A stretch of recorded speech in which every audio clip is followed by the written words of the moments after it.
সব latest update পেতে subscribe করুন আমাদের চ্যানেলে আর বেল আইকনে ক্লিক করতে ভুলবেন না।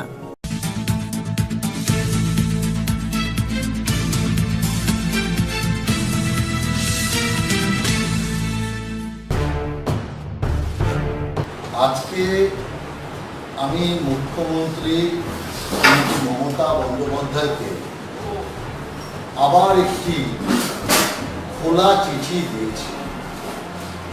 যে খোলা চিঠিটা মূলত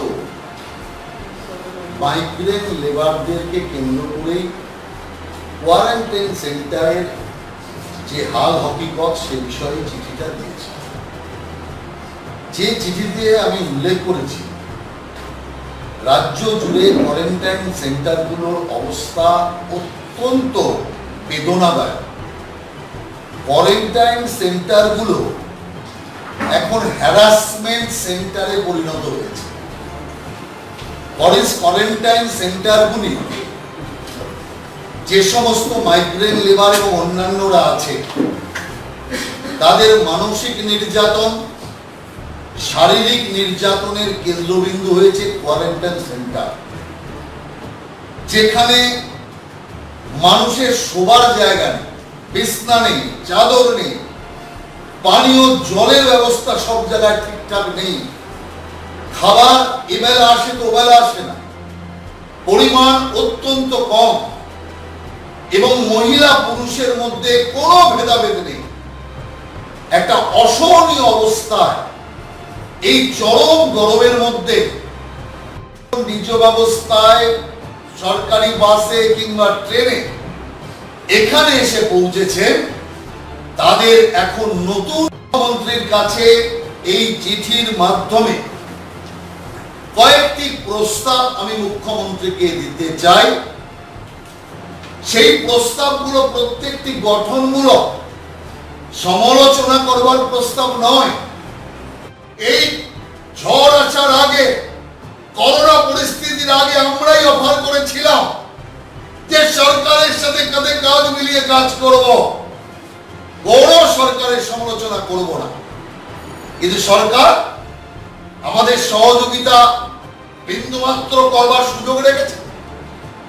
আমরা সহযোগিতা করতে চাই, সহযোগিতা নেবেন না আলাদা কথা, কিন্তু আমাদের লোক ত্রাণ করতে এটাও আটকেছে। নানান জায়গায় আমাদের নেতাদের আটকেছে। আজকে আমাদের সায়ন্তন বোসকে হুগলিতে আটকেছে, অথচ বিজেপির নেতারা ত্রাণ করতে যেতে পারবে না। বিজেপির নেতারা মানুষের সাথে যোগাযোগ করতে পারবে না। অথচ আমরা কি দেখলাম? গতকাল আবার দেখলাম সিপিএম কংগ্রেসের নেতারা দল বেঁধে সুন্দরবন পরিভ্রমণে বেরিয়ে গেল। সিপিএম কংগ্রেসের যাওয়ার ক্ষেত্রে কোনো বাধা নেই। বিজেপি যদি কোথাও যেতে চায় তাহলে আইন এসে যায়, ডিজাস্টার ম্যানেজমেন্ট অ্যাক্ট এসে যায়, কত কিছু এসে যায়। তো এই প্রশ্নের জন্য পরিষ্কার বলতে চাই, রাজনীতি করছেন কারা? করোনা সংকটে করোনা মোকাবেলা করবার জন্য যদি একটা ডাক্তার নিয়ে আসতেন বাইরে থেকে, চারটে নার্স নিয়ে আসতেন, সেবা কর্মী নিয়ে আসতেন, তাহলে বুঝতাম আপনাদের রাজনীতি করার মানসিকতা নেই। কিন্তু এই করোনা মোকাবেলার সময় আপনারা কোনো স্বাস্থ্যকর্মী ডাক্তারকে আনলেন না।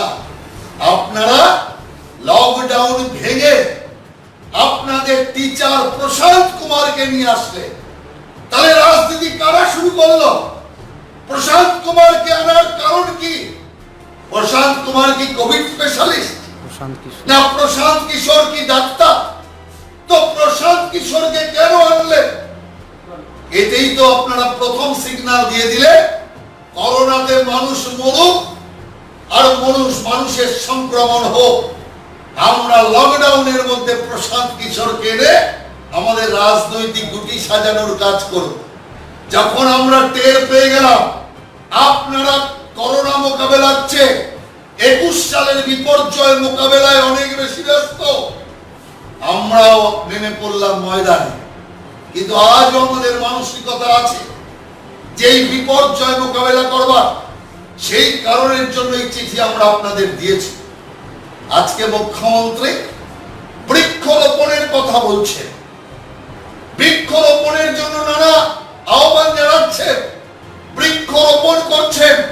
আমি মুখ্যমন্ত্রীকে জিজ্ঞাসা করতে চাই, বৃক্ষরোপণের তো প্রচার তো করছে, কিন্তু আমফান তুফানে যত বৃক্ষ ঝড়ে পড়ে গেছে সেই বৃক্ষের টাকা কোথায় গেল? কত টাকার বৃক্ষ পড়েছে? যত বৃক্ষ পড়ে গিয়েছে, যত গাছ কাটা গিয়েছে, তার যদি মোটা মূল্য হয় তাহলে মোট মূল্য কয়েকশো কোটি টাকা হবে, কয়েকশো কোটি টাকা। অতএব আমফান তুফান তৃণমূলের আরেকটা কেলেঙ্কারি করবার সুযোগ করে দিল, গাছ বিক্রি কেলেঙ্কারি। সেই কারণে আমি মুখ্যমন্ত্রীর কাছে হিসাব চাই, সরকারের কাছে হিসাব চাই। বৃক্ষরোপণ করুন, কিন্তু যে সমস্ত বৃক্ষ ঝড়ে পড়ে গেছে তার জন্য কত টাকা রাজ্য সরকারের আয় হয়েছে তার পূর্ণাঙ্গ হিসাব সরকার দিক। কোথায় কোথায় কত বৃক্ষ পড়েছে, তার কত আমদানি সরকারের বৃক্ষ বেচে হয়েছে তার হিসাব আমরা চাই, জনগণ চায় তার হিসাব। দ্বিতীয় বিষয়, মুখ্যমন্ত্রী কথায় কথায় বলছে, আজকে বলছে শুধু কেন্দ্র দিচ্ছে না, কেন্দ্র করছে না, কেন্দ্র দেখছে না। সবই যদি কেন্দ্র করবে, কেন্দ্র দেবে, কেন্দ্র দেখবে, তাহলে আপনারা গদিতে থেকে লাভটা কি? আপনারা দয়া করে মানে মানে কেটে পড়ুন, কেন্দ্রের হাতে সব দায়িত্ব বুঝিয়ে দিয়ে কেন্দ্রই সব দেখুক। কথায় কথায় যদি কেন্দ্রই দেখছে না, কেন্দ্র করছে না, কেন্দ্র দিচ্ছে না হয়, সব যদি কেন্দ্র করবে তো তৃণমূলের সরকার সাজিয়ে রেখে লাভটা কি? কেন্দ্রের হাতে সব বুঝিয়ে দিয়ে আপনারা চলে যান গঙ্গা সাগরে গঙ্গা স্নানে। আর বাংলার মানুষের আপনাদের দরকার নেই। যারা একটা ঝড় মোকাবেলার অর্থ চুরি করে, যারা মানুষের ত্রাণের টাকা চুরি করে, যারা করোনার রোগ গোপন করে, মৃতদেহকে পর্যন্ত লোপাট করে দেয়, যারা কোয়ারেন্টাইন সেন্টারে পরিযায়ী শ্রমিকদের চরম নরম যন্ত্রণা ভোগ করায়, যারা কোয়ারেন্টাইন সেন্টারে আগে পরিযায়ী শ্রমিকদের আনতেই চায়নি, তারা আবার বড় বড় কথা বলছে। এক এক সময় মুখ্যমন্ত্রী এক এক রকম বলছে। দুদিন আগে বলল 10 লক্ষ শ্রমিককে আনতে 11 কোটি টাকা খরচা হয়েছে, আর এখন আজকে বলছে 200 কোটি টাকা পরিযায়ী শ্রমিকদের পেছনে খরচা হয়েছে। কেন খরচা হয়েছে? ভাড়া দিয়েছি আমরা। কে বলেছে আপনাকে ভাড়া দিতে? আপনার টাকা বেশি হয়েছে, জনগণের টাকা নিয়ে রাজনীতি করার মানসিকতা হয়েছে, তাই আপনি টাকা খরচা করেছেন। 85 ভাগ টাকা তো কেন্দ্র দিত, রেল দিত, কেন আপনি চেয়েছে ওই টাকা দিতে গেলে? সেই টাকা আপনি অন্য কাজে লাগাতেন, পরিযায়ী শ্রমিকদের উন্নতির কাজে লাগাতেন, কোয়ারেন্টাইন সেন্টার ঠিক করবার কাজে লাগাতেন, কিন্তু তা তো করেননি। সেই কারণের জন্য আজকে আপনি নানান কথা বলে এদিক ওদিক করলে চলবে না। সেই জন্য আমরা পরিষ্কার বলতে চাই, আজকে মুম্বাইয়ে ঝড় এসছে, বাংলার ঝড়ে কেন্দ্র তাকায়নি, মুম্বাইয়ের ঝড়ে কেন্দ্র তাকিয়েছে। বাংলার ঝড় হওয়ার 24-26 ঘন্টার মধ্যে প্রধানমন্ত্রী এসছে। ভারতে নয়, বিশ্বের এটা একটা রেকর্ড। এত তাড়াতাড়ি প্রধানমন্ত্রী কোথাও আসেনি। যা মোদীজি এক বিরাট নজির করলেন, শুধু আসেননি নয়, ঘুরে দেখেননি শুধু নয়, সরকারি অফিসারদের সাথে মিটিং শুধু করেছেন তা নয়, আপনাদের দাবি ছিল 1000 কোটি টাকা, আর সঙ্গে সঙ্গে 1000 কোটি টাকা স্যাংশন করে দিয়ে গেছে প্রধানমন্ত্রী। তারপরেও এখন বড় বড় কথা বলছে, তারপরেও কেন্দ্রের বৈমাতৃসুলভ ব্যবহারের কথা বলছে। সেই জন্য আমরা পরিষ্কার বলতে চাই, আজকে বুলবুল যে এসেছিল, মুখ্যমন্ত্রী সুন্দরবন নিয়ে খুব বলছিল, ম্যানগ্রোভ নষ্ট হয়ে গেছে, সুন্দরবন পর্যটন কেন্দ্র নষ্ট হয়ে গেছে, অনেক কথা বলেছে। বুলবুল তো আপনারা বলে এসেছিল, বুলবুলের পর কেন ম্যানগ্রোভ লাগাননি? বুলবুলের পর আজকেও সেই কেন্দ্রীয় ত্রাণের টাকা মানুষ পায়নি। মানুষের জন্য বাসনপত্র দিয়েছিল সরকার, সেই বাসনপত্রগুলো আপনাদের তৃণমূলের নেতারা মেরে দিয়েছে, যার জন্য কদিন আগে জায়গায় জায়গায় বিক্ষোভ পর্যন্ত হয়েছে। অর্থাৎ আজকে বড় বড় কথা বলছেন, বুলবুলের সময় কি করেছে, শুধু ত্রাণের টাকা তৃণমূল চুরি করেছে। আজকে বড় বড় কথা বলছে, আমফান তুফানের পর মানুষের সিম্পাথি নেওয়ার চেষ্টা করছে। মানুষ ভুলে গেছে বুলবুলের সময় ত্রাণের টাকা নিয়ে আপনারা কিভাবে নয়ছয় করেছে, কিভাবে মানুষকে কষ্টে রেখেছে। আজ আমফান পরিস্থিতিতে একই অবস্থা। 1000 কোটি টাকা কেন্দ্রীয় সরকার দিলেও সে টাকা পাবে কিনা লোকেরা এখন এই প্রশ্ন বারবার করছে। আজকে কেন্দ্রের পরিদর্শক দল এসছে, সেই পরিদর্শক দলকে আপনারা স্টেট গেস্ট হিসাবে, রাজ্যের অতিথি হিসাবে স্বীকৃতি প্রদান করেছে। কেন্দ্রের টিমকে রাজ্যের প্রধান অতিথি স্বীকৃতি দিয়েছে মমতা ব্যানার্জির সরকার।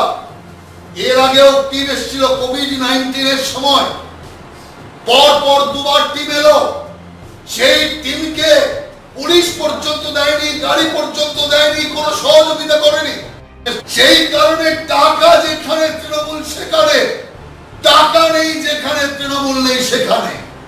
আজকে যদি এই টিমটা শুধুমাত্র ত্রাণ ব্যবস্থা দেখতে আসতো, তাহলে এদেরকেও সেকেন্ড ক্লাস সিটিজেন বানিয়ে দিত।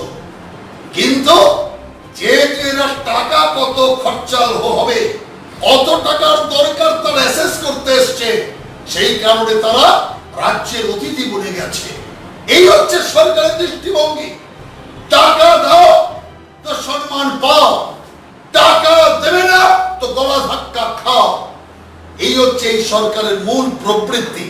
সেই কারণে আমরা পরিষ্কারভাবে বলতে চাই, আজকে পরিযায়ী শ্রমিকদের নিয়ে আপনি এত চাপের কথা বলছেন।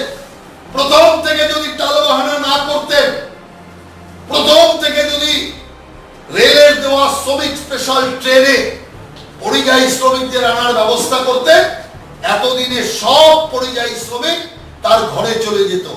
কোয়ারেন্টাইন সেন্টার বলে এখন আর কিছু থাকতো না, যা কোয়ারেন্টাইন করা এতদিনে শেষ হয়ে যেত। কিন্তু আজকে যে পরিযায়ী শ্রমিকদের চাপ, কোয়ারেন্টাইন সেন্টারে চাপ, এর জন্য দায়ী কে? এর জন্য দায়ী আপনাদের সরকার।